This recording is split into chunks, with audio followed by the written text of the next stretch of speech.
হৃদয় হয়, ইহা প্রসিদ্ধ আছে। অন্য ইন্দ্রিয়গণের তাহা নাই, যেহেতু তাহারা বাহ্য, স্থূল ও সীমাবদ্ধ। কোনটার থেকে কোনটা শ্রেষ্ঠ গীতার মধ্যে এটুকু দেওয়া আছে মোটামুটি।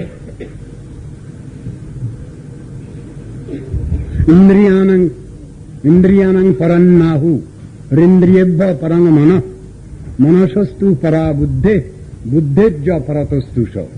আছে কিনা কথাটা? কোনটা থেকে কোনটা শ্রেষ্ঠ? ইন্দ্রিয়ানি পরান্নাহু, ইন্দ্রিয় থেকে শ্রেষ্ঠ কি?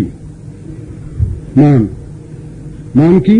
মন ষষ্ঠান ইন্দ্রিয়ানি, মন হল ষষ্ঠ ইন্দ্রিয়। ইন্দ্রিয়েভ্য পরং মনঃ মনসস্তু পরা বুদ্ধি, মন থেকে শ্রেষ্ঠ হল বুদ্ধি, ভগবত বিষয়িনী বুদ্ধি। বুদ্ধের যা পরতস্তু সব, বুদ্ধির থেকে যিনি শ্রেষ্ঠ তিনি হলেন ভগবান, আত্মা, জীবাত্মা, পরমাত্মা। আত্মা সেই কৃপা লাভ করবে, পরমাত্মা কৃপা লাভ করবে। তবে সকলের উপরে দেখা যাচ্ছে ভগবানই উপরওয়ালা, তিনি মূল বস্তু, মূল উপাস্য তত্ত্ব তিনি। তো তাকে বাদ দিয়ে আমি সমস্ত করি কেন? তো আমার পক্ষে বোকাম। চাক্ষুষ দেখা অপেক্ষা মানস দর্শনের শ্রেষ্ঠ স্বীকার করলেও ভগবানের সঙ্গে বর প্রার্থনা আদি কথোপকথনের পরম সুখ কেবলমাত্র চাক্ষুষ দর্শন কালেই হয়ে থাকে। এর উত্তরে আবার বলছেন, ধ্যানের দ্বারা অন্তরে ভগবত দর্শন হলেও তাহাও সাক্ষাৎ অর্থাৎ চাক্ষুষ দর্শনের ন্যায়ই হয়ে থাকে এবং সর্বশক্তিমান প্রভুও তাতেই সন্তুষ্ট হয়ে কৃপা বিশেষ বিস্তার করে জ্ঞানী ভক্তগণকে বর প্রদানাদি করে থাকেন। তার প্রমাণ স্বয়ং পদ্মজ ব্রহ্মা, পদ্মজনী ব্রহ্মা। ব্রহ্মা প্রজা সৃষ্টির জন্য ভগবানের ধ্যানে নিমগ্ন হয়ে সমাধি লাভ করলে ভগবান তাকে দর্শন দান করলেন। ব্রহ্ম তাকে নিজ সমাধি যোগে দর্শন করে দণ্ডবৎ প্রণত হলে স্বয়ং ভগবান তার হস্তধারণ পূর্বক বললেন, আমি তোমার তপস্যায় সন্তুষ্ট হয়েছি। সাক্ষাৎ দর্শন দিচ্ছেন। বর প্রার্থনা করো। তৎপর ব্রহ্মা বর প্রার্থনা করে ভগবানের নিকট চতুশ্লোকী ভাগবত লাভ করলেন। এখানে কোন ভগবান? সকালবেলা এক প্রশ্ন এসেছে, যে ভগবান চতুশ্লোকী ভাগবত বলছেন তাকে তো নারায়ণ বলে বলা হয়েছে। এখানে নারায়ণ, তা কোন নারায়ণ? নারায়ণ তো আবার অনেক নারায়ণ, নারায়ণের সব আবার পোর্টফোলিও ভাগ করা আছে। কোন নারায়ণ? তিনি কোন ভগবান যিনি এসে উপদেশ করছেন ব্রহ্মাকে চতুশ্লোকী ভাগবত? কৃষ্ণ স্বয়ং এসেছিলেন, এসে বলছিলেন ভাগবত। কোন ভগবান তিনি হবেন? তিনি কারণাদিশী হবেন, না গর্ভদোষী বিষ্ণু হবেন, না ক্ষীরদোষী নারায়ণ হবেন? কোন নারায়ণ হবেন? কিন্তু উপদেশ করেছেন চতুশ্লোকী ভাগবত। ব্রহ্মার যে অধিকার, সেই অধিকারের নারায়ণ, সেই অধিকারের নারায়ণ। ব্রহ্মা তাকে নিজ সমাধি যোগে দর্শন করে দণ্ডবৎ প্রণত হলেন, বর প্রার্থনা করতে বললেন। তৎপর ব্রহ্মা বর প্রার্থনা করে ভগবানের নিকট চতুশ্লোকী ভাগবত লাভ করলেন। এর দ্বারা সমাধি দশায় ভগবত দর্শনের পর বর লাভ। আগে হয়নি বরলাভ, বরলাভটা আগে হয়নি। তার জন্য তাকে তপস্যা করতে হয়েছে। তপ তপ এই শব্দ উচ্চারিত হয়েছে। তিনি বুঝতে পারছিলেন না আমাকে সৃষ্টি করলেন কেন, ঠাকুর তুমি আমার সৃষ্টি করলে কেন, বুঝতে পারছিলেন না তিনি। তারপরে তখন দৈববাণী হল, তপ তপ তুমি তপস্যা করো। 10,000 বছর তপস্যা করলেন তিনি। অদ্ভুত ব্যাপার। সমাধি দশায় ভগবত দর্শনের পর বর লাভ হচ্ছে। সম্ভাষণ বা স্পর্শনাদি রূপ পরম কারুণ্যই সেখানে ব্যক্ত হয়েছে। তা আমাকে চেষ্টা আগে করতে হবে। আগেই দর্শনটা হয়নি, চেষ্টার পর দর্শন হয়েছে। এ সম্বন্ধে বিস্তারিত শ্রীমদ্ ভাগবত 2য় স্কন্ধ 9ম অধ্যায়, 3য় স্কন্ধ, 8ম স্কন্ধ ইত্যাদি আলোচ্য। সর্বশ্রেষ্ঠত্ব রূপে প্রার্থনা হেতু সত্যব্রত মুনির প্রার্থনাও যে তাই এটা তৎকৃত এই স্তুতি থেকেই স্পষ্ট প্রতীত হচ্ছে। কি জিনিসটা? জিনিসটা হচ্ছে তিনি যে মূর্তি দর্শন চাইছেন, সে মূর্তি হল ইদন্তে বপুরনাথ গোপাল বালং। তোমার এই যে বালগোপাল মূর্তি, নিত্য বালগোপাল মূর্তি, এইটাই আমার নিত্যকাল দর্শনের আকাঙ্ক্ষা জানিয়েছেন। এই আকাঙ্ক্ষা থেকে বোঝা যায় যে তিনি মধুর রসের উপাসক নন, বিশুদ্ধ বাৎসল্য রসেরই উপাসক। সেই জন্য বালগোপাল মূর্তি দেখতে চাইছেন। তবে এই কথা অস্বীকার করলে হবে না, তিনি কিন্তু তত্ত্ব জানেন, তিনি তত্ত্বদর্শী। কেন না, তত্ত্বজ্ঞান তার আছে বলেই তিনি শেষকালে আবার নম রাধিকা ওই তদীয় প্রিয়া ওই নম অনন্ত লীলায় দেবায় তুভ্যম এই বলতেও বাধ্য হয়েছেন। তার চরম তত্ত্ব ওটাও জানা আছে। তিনি রাধিকাকে দামোদরের সঙ্গে নিতে ভুলেননি, তিনি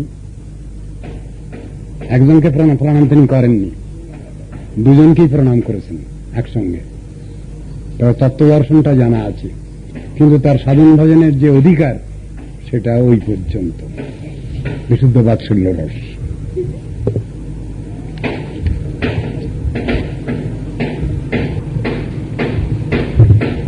পঞ্চম শ্লোক। ইদন্তে মুখাম্ভোজম অব্যক্ত নীলৈ বৃতং কুন্তলে স্নিগ্ধ রক্তৈশ্চ গোপ্যা মুহুশ্চুম্বিতং বিম্ব রক্তাধরং মে মনশ্চাবিরাস্তাম অলং লক্ষলাভৈ। মূলানুবাদ। হে দেব, তোমার মুখপদ্ম অত্যন্ত শ্যামল ও লোহিতাভবর্ণযুক্ত, কুটিল কেশসমূহ দ্বারা আচ্ছাদিত এবং মাতা যশোদা কর্তৃক পুনঃ পুনঃ চুম্বিত, বিম্বফলের মতো রক্তবর্ণ অধরযুক্ত পরম মনোহর সেই বদনকমল আমার হৃদয়ে সর্বদা প্রকাশিত থাকুক।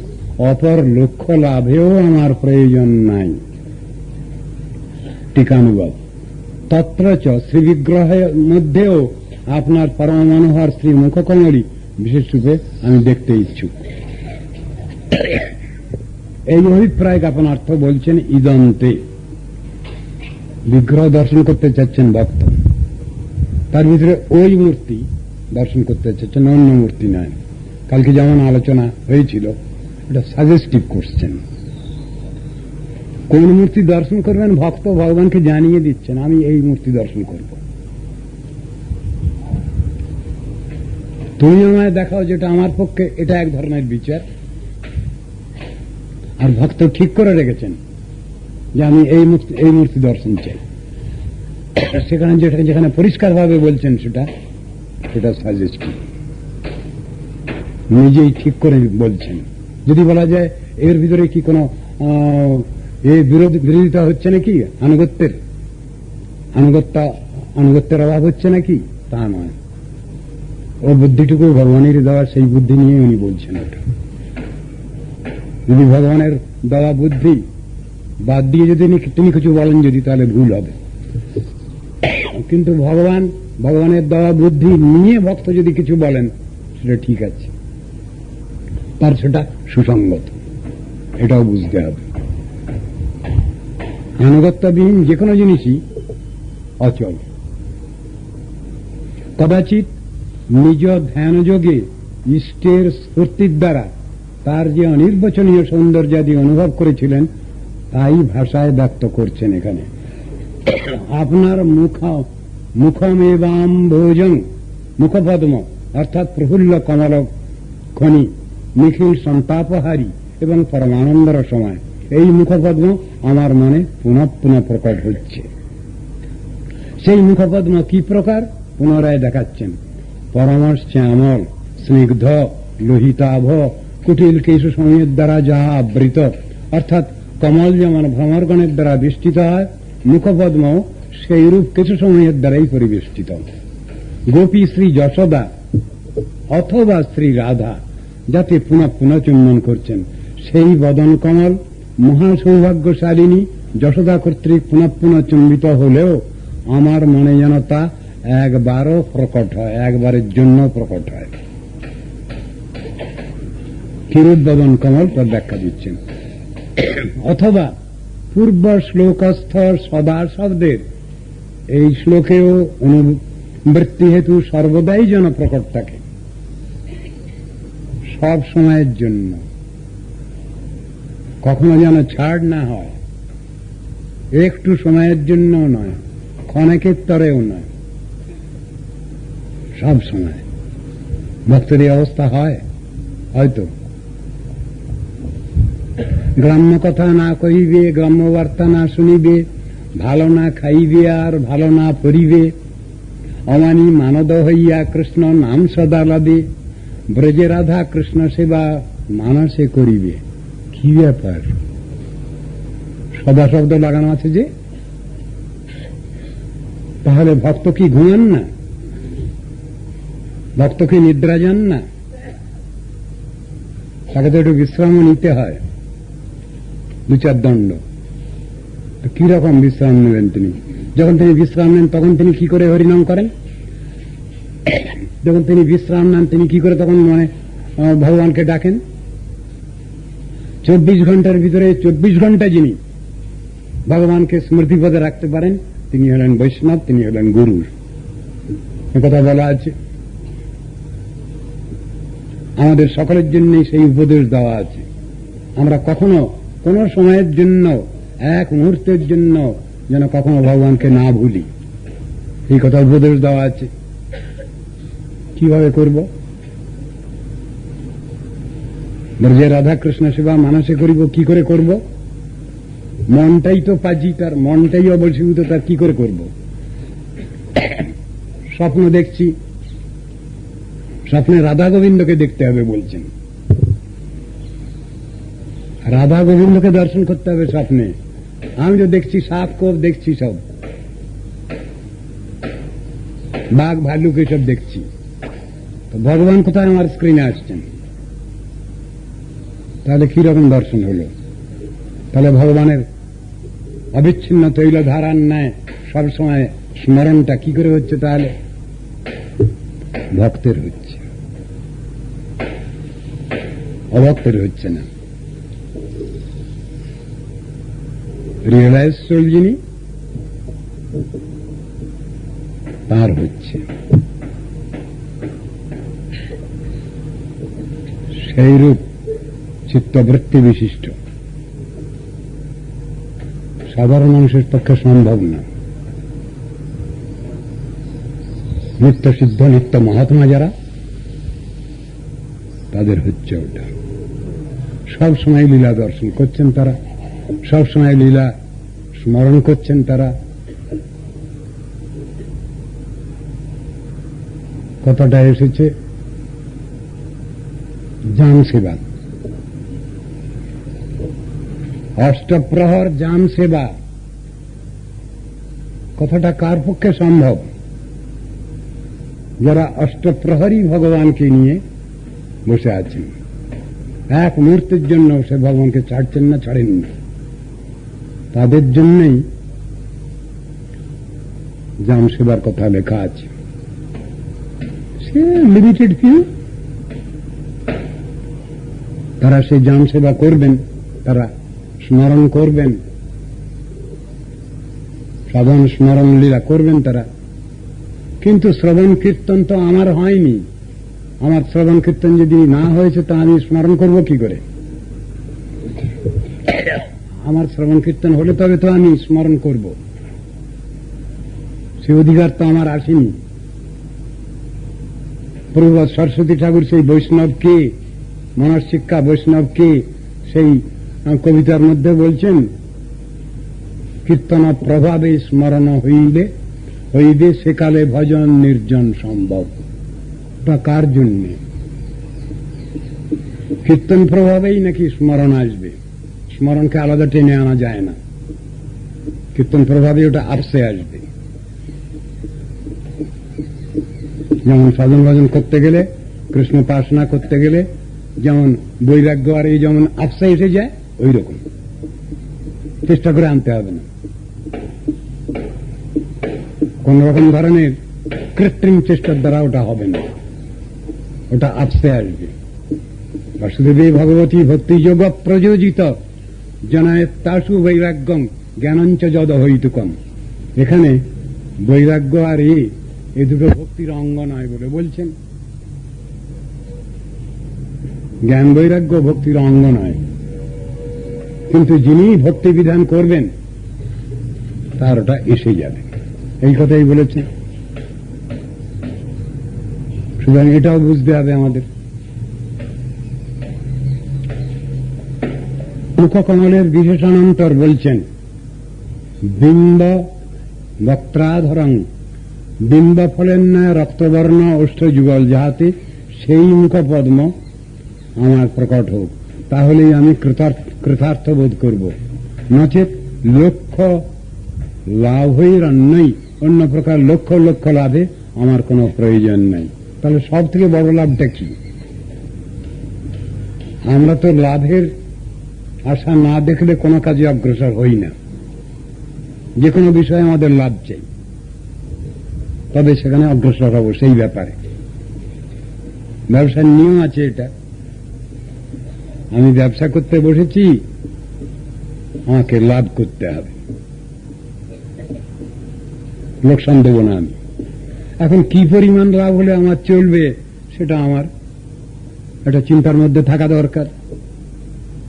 কতটুকু লাভ হলে চলবে আমার, কিন্তু লাভটাই আমার প্রয়োজন।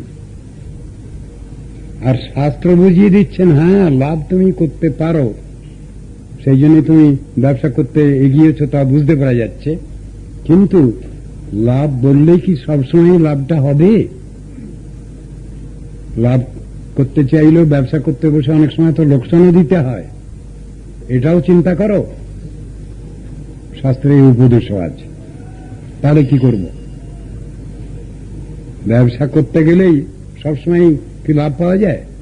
ব্যবসা করতে গেলে তো লোকসান হয়ে যায় মাঝে মাঝে। শাস্ত্র সেই জন্য বলেছেন, উপায় চিন্তায়েত প্রাজ্ঞ স্তপায়ম অপি চিন্তায়েত। উপায়টা যেমন চিন্তা করতে হবে, অপায়টাও চিন্তা করতে হবে।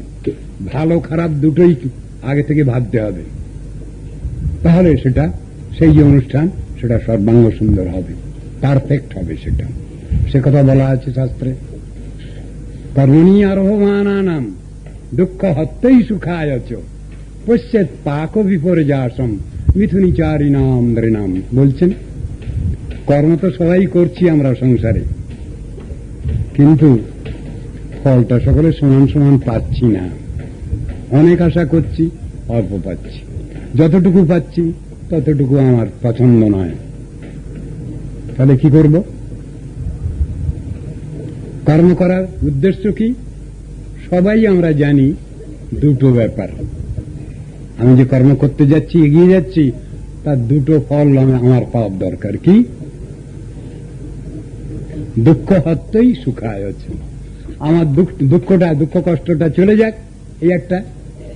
আর একটা, সুখ লাভ করি, আমি সুখ শান্তি লাভ করি, এই উদ্দেশ্য। আমার দুঃখ কষ্ট চলে যাক, আমি সুখ শান্তি লাভ করি।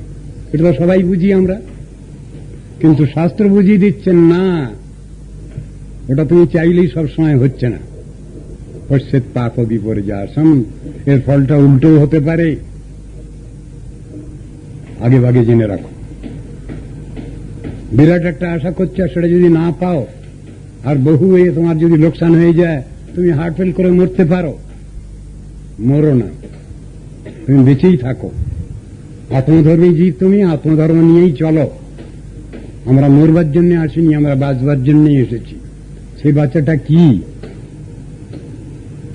শ্রীমন্ত বিশ্বে অমৃতস্য পুত্রা, অমৃতের সন্তান মোরা।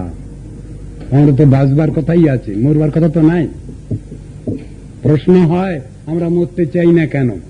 এই প্রশ্নের উত্তর তো শাস্ত্রেই দেওয়া আছে। ভগবান অজর অমর, জীবাত্মা অজর অমর, ওই জন্য আমাদের মরবার ইচ্ছা নাই, মরতে ইচ্ছা করি না আমরা। মরবার কারোর ইচ্ছে নেই। কখনো কখনো বলে ফেলি রাগ টাগ করে, সংসারে যখন খুব কষ্ট হয়, দুঃখ জ্বালা যন্ত্রণা হয়, তখন অনেক সময় বলে ফেলি, মরবো আমি। রাগ করেই বলে ফেললাম। এইমাত্র ভিক্ষা দাও হরি, আজ যেন একেবারে মরি। ভাগ্যবান তাড়াতাড়ি মরে, অভাগারে জমায় ভয় করে, এসব কথা বলে ফেলছেন কবি। ওটা শুধু মৌখিক, অন্তরের কথা না। অন্তরে আমরা কেউ মরতে চাই না। কেন মরতে চাই না? জীবাত্মা অজর অমর্ত, ওই জন্য তার মরবার শখ নাই, মরবার এই নাই। যে ঘটনা ঘটছে বাজারে, সুইসাইডাল পলিসি, এগুলো তাৎকালিক ব্যাপার। কোন মানুষের ইচ্ছা নেই মরবার জন্য। এক বুড়িমা, তিনি খুব কষ্ট করছিলেন, বনে যেতেন, তার কেউ ছিল না। ওই কিছু কাঠ সংগ্রহ করে এনে বাজারে বিক্রি করে যা পেতেন তাই দিয়ে ঠাকুরের ভোগ টোক দিতেন দিনান্তে। অনেক বড় বোঝা এনেছেন তিনি, শুকনো কাঠ অনেক সব পেয়েছেন, কেউ তুলে দেওয়ার লোক নাই এই বনাঞ্চলে। তখন জীবনের প্রতি তার ধিক্কার এলো, এই কষ্ট করে আর বাঁচতে পারা যায়? হ্যাঁ জম, তুমি কোথায় আছো, আমাকে নাও। দুবার তিনবার অন্তর থেকে বলবার সঙ্গে সঙ্গে যমরাজ এসে হাজির হয়ে গেছে। কি বুড়িমা, আমাকে তো কেউ কখনো ভালোবাসে না, কেউ ডাকে না, তা তুমি আমাকে এত খাতির করে ডাকলে কেন? তো তুমি এসেছো, ভালো হয়েছে, আমার এটা বোঝাটা তুলে দাও বাবা। এই জন্য ডেকেছে নাকি আমাকে? আমাকে তো ওই জন্য কেউ ডাকে না, আমাকে কেউ দেখতে পারে না দুই চোখে, আমি কৃতান্ত। তা যাক, তুমি যখন বলছো আচ্ছা, বোঝাটা তুলে দিয়ে চলে গেলেন। বুড়িমা কি মরতে চেয়েছিলেন? হ্যাঁ যখন তুমি এত লোককে দেখতে পাও, আমায় দেখতে পাও না। বুড়িমা মরতে চাননি। ওই রকম ধরনের উদাহরণ আছে শাস্ত্রে। কোন কবি বলছেন, অবশ্য উল্টো করেও, সেখানে বলছেন মরণরে তুহু মোর শ্যাম সমান, মরিতে চাহি না আমি সুন্দর ভুবনে। এসব কথাগুলো বলেছেন অনেকে, কিন্তু সত্যি সত্যি মরবার ইচ্ছা কারোই নেই আমাদের। কেন নেই? আমরা অজর অমর ভগবানেরই অংশ। অনুচৈতন্য জীবাত্মা, বৃহৎ চৈতন্য যে ভগবান, তাঁরই অনুচৈতন্য। সেজন্য আমাদের মরবার ইচ্ছা নেই। ভগবানের সাধন ভজন করবো এই কথা ঠিক, কিন্তু সেটা কিভাবে করব, কিভাবে করা যাবে, কত সংক্ষেপে হবে, সেসব ব্যবস্থাগুলো আমাদের নিতে হবে। সেই অনুসারে বিশেষত কলিকালের ব্যবস্থা তো শুধু নাম কীর্তন। হরের নাম হরের নাম হরের নাম ইবা কেবলম কলেও নাস্তিব নাস্তিব নাস্তিব গতিরন্যথা। কৃষ্ণ নাম ভজ জীব, আর সব মিছে, পলাইতে পথ নাই, জম আছে পিছে। সাধু সঙ্গে কৃষ্ণ নাম এইমাত্র চাই, সংসার জিনিতে আর কোন বস্তু নাই। এ ঘোর সংসারে পড়িয়া মানব না পায় দুঃখের শেষ, সাধু সঙ্গ করি হরি ভজে যদি, তবে অন্ত হয় ক্লেশ। বারবার ঘন্টা পড়ছে। সনাতন গোস্বামী কৃত দিগদর্শিনী নামক টিকার বঙ্গানুবাদ সমাপ্ত।